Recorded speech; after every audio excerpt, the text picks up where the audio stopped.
Euclid विभाजन प्रमेय का। अब हम नेक्स्ट आज हम पढ़ेंगे यूक्लिड विभाजन प्रमेय का।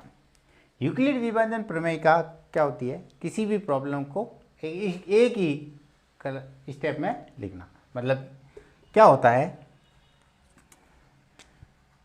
जैसे कि हम मानते हैं कोई भी हमारे पास में एक एग्जाम्पल दे रखा है, ए बी क्यू और आर, ये यूक्लिड विभाजन के अंदर हम क्या करते हैं, ए बराबर बी क्यू प्लस आर। यहाँ पर शर्त होती है कि आर नॉट इक्वल्स टू 0 होता है।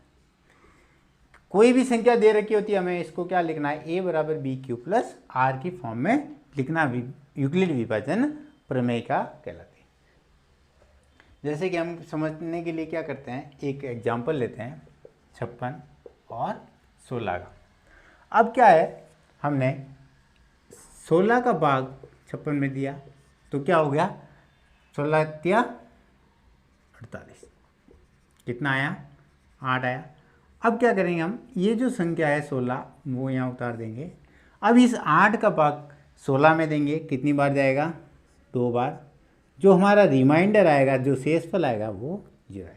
जब तक कि हमारा शेषफल 0 नहीं आ जाता है, उस प्रोसेस को हमें क्या करना है, आगे से आगे बढ़ाते रहना है। मतलब मैंने क्या किया था, ये जो शेषफल रहा था, उस शेषफल के अंदर देखा कि यहाँ 0 नहीं है, तो हमें क्या करना पड़ेगा, इस संख्या को हमें भाज्य बनाना पड़ेगा। तो फॉर्मूला क्या हो गया, भाज्य बराबर भाजक इंटू भागफल प्लस शेषफल। ये हमने भाग विधि का प्रयोग करके यूक्लिड विभाजन प्रमेय का लिखी है। ये क्या है, हमारी प्रमेय का है, यूक्लिड विभाजन प्रमेय का। इसके अंदर क्या होता है कि जो आर होता है वो क्या होता है, बड़ा और बराबर, और ये होता है। नेक्स्ट हम पढ़ते हैं उदाहरण नंबर 1। दर्शाइए कि धनात्मक पूर्णांक संख्या 3q प्लस 1 या 3q प्लस 2 के रूप में लिखा जा सकता है। क्या पूछा इसने कि धनात्मक जो भी पूर्णांक संख्या है वो 3q प्लस 1, 3q प्लस 2 के रूप में लिख सकते हैं।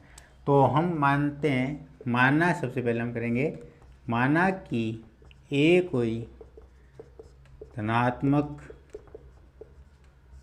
पूर्णांक संख्या है जहाँ b बराबर, b की वैल्यू क्या है, 3। अब हम क्या करेंगे कि देखो यहाँ पर हमारे पास में क्या था, 3q प्लस 1 और 3q प्लस 2 था। तो मैंने आपको बताया था कि a बराबर क्या होता है, बी क्यू प्लस आर होता है। a बराबर b q plus r not equal to 0। R क्या है यहाँ पर, a बराबर बी क्यू प्लस आर होता है। ये हो गया भाज्य, भाजक इंटू भागफल प्लस शेषफल। क्या होता है, भाज्य बराबर भाजक इंटू भागफल प्लस शेषफल। भाज्य बराबर भाजक इंटू भागफल प्लस शेषफल। अब हम यहाँ देखते हैं कि जो हमारा जो शेषफल आएगा वो क्या आएगा, या तो ना कि ये कोई धनात्मक पूर्णांक संख्या है, जहाँ पर b हमने क्या लिया, 3q प्लस 1 और 3q। जो हमारा रिमाइंडर आएगा वो क्या आएगा, 0 आएगा, 1 आएगा, क्योंकि हमने क्या लिया है, b बराबर कितना है, 3 है। तो जो हमारा रिमाइंडर आएगा, जो शेषफल आएगा वो क्या आएगा, उस संख्या से छोटा ही आएगा, 0, 1 और 2। अब हम क्या करते हैं, यहाँ पर सबसे पहले यूक्लिड विभाजन प्रमेय का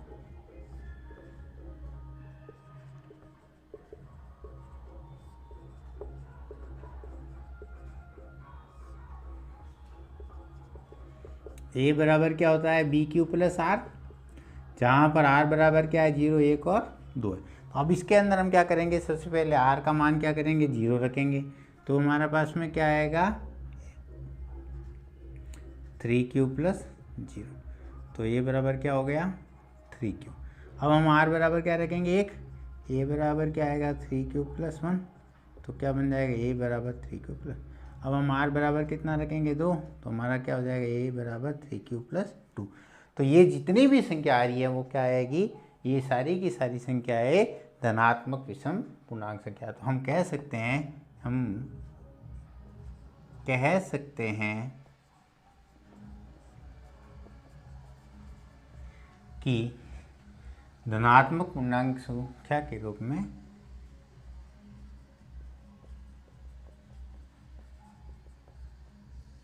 धनात्मक विषम पूर्णांक है।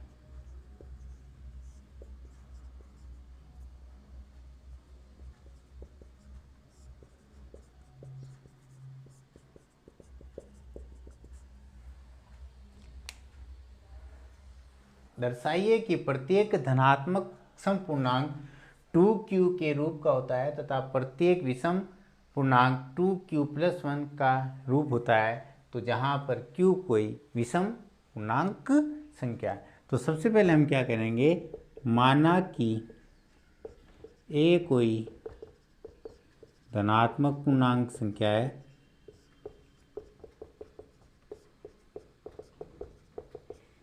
जहाँ पर b बराबर क्या है 2।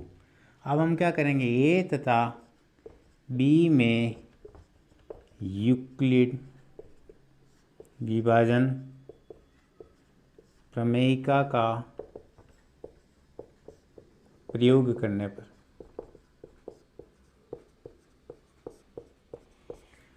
ए तथा बी में यूक्लिड विभाजन प्रमेयिका का प्रयोग करने पर हम क्या करेंगे, ये अब हम क्या करेंगे, देखो b की वैल्यू हमारे पास में क्या है 2 है, तो ये बराबर क्या था pq + r।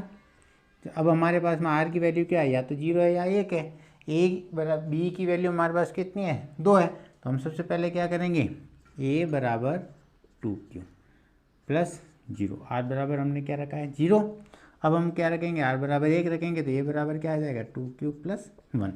अब देखो जो हमारे पास a आया है, a बराबर 2q आया है, तो ये क्या है, एक a बराबर 2q आया, यह एक सम पूर्णांक संख्या। अब हम क्या करेंगे, a बराबर 2q + 1 है, तो यहाँ पर हम क्या करेंगे, यहाँ जो पूर्णांक संख्या होती है,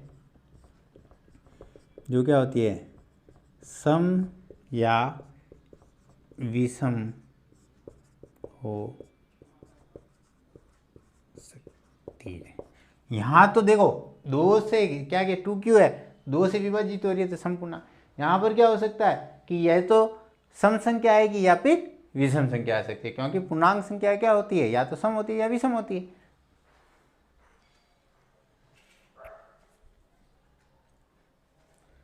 नेक्स्ट हम पढ़ते हैं उदाहरण नंबर 3।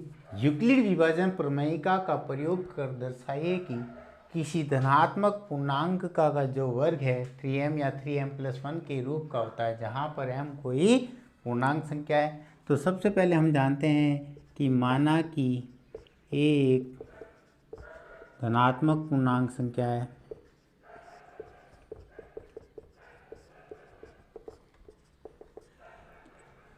a एक धनात्मक पूर्णांक संख्या है, b बराबर क्या है 3 ले लेते हैं। जो हमारा रिमाइंडर है वो क्या आएगा 0, 1 और 2 आएगी। तो हम क्या कर सकते हैं, तो हम जानते हैं, तो हम क्या कह सकते हैं, हम जानते हैं कि a बराबर क्या आएगा 3q आएगा, 3q+1 आएगा और 3q+2 आएगा। अब हमें क्या करना है, देखो यहाँ पर क्या लेगा पूर्णांकों का वर्ग क्या, तो हम क्या करेंगे, सबसे पहले r बराबर 0 रख के, 0 तो रख दिया था हमने पहले, यहाँ पर यही रख दिया था मैंने आप लिखे, a बराबर क्या करेंगे 3q, वर्ग करेंगे हम, तो वर्ग करेंगे दोनों पक्षों का, तो क्या आएगा a², यह आएगा 3q, ये बन जाएगा a² बराबर 9q²। अब हमें क्या बनाना है 3m और 3m+1 बनाना है, तो हम क्या करेंगे a² बराबर, इसको क्या लिख लेंगे हम 3q², जहाँ पर हम क्या कह सकते हैं कि 3m बराबर क्या ले लें हम 3q², तो क्या हो जाएगा a² बराबर 3m।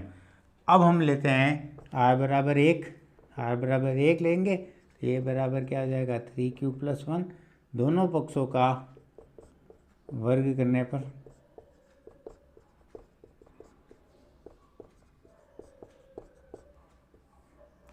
a² आएगा, 3q + 1 आएगा। अब हम क्या करेंगे, a + b का होल स्क्वायर आता है ना, a² + 2ab + b², ये लगाएंगे तो a² हो जाएगा 3qa², 2 × 3q × 1 + 1 का स्क्वायर, a² आएगा, 9q² हो जाएगा, 6q हो जाएगा, +1 हो जाएगा a²। अब हमें क्या बनाना है, 3m + 1 बनाना है। 3m + 1 बनाने के लिए हम क्या करेंगे, इसको 3 कॉमन ले लेंगे तो क्या हो जाएगा 3q² + 2q प्लस क्या आ जाएगा 3 कॉमन। अब हम क्या करेंगे, m की जगह क्या कर देंगे 3q² + 2q कर देंगे। अब हम लेंगे r बराबर 2, a बराबर क्या आएगा 3q + 2, दोनों पक्षों का वर्ग करने पर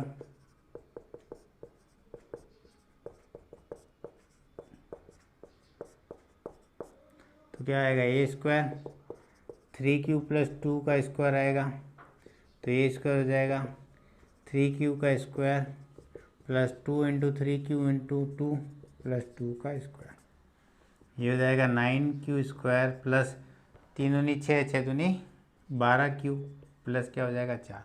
अब इस हम 4 को क्या लिखेंगे, हम 3 + 1 लिख सकते हैं, क्योंकि हमें क्या बनाना है 3m + 1। तो a² बराबर क्या हो जाएगा, देखो यहाँ से हम क्या कॉमन ले लेते, 3 कॉमन ले लेते हैं तो क्या हो जाएगा 3q² + 4q + 1, 3 कॉमन लिया तो एक ही रहा है, ये हो गया +1। इस m की जगह हम क्या लिख लेंगे 3q² 4q + 1, तो a² बराबर क्या बन गया 3m + 1। तो ये था उदाहरण नंबर 3।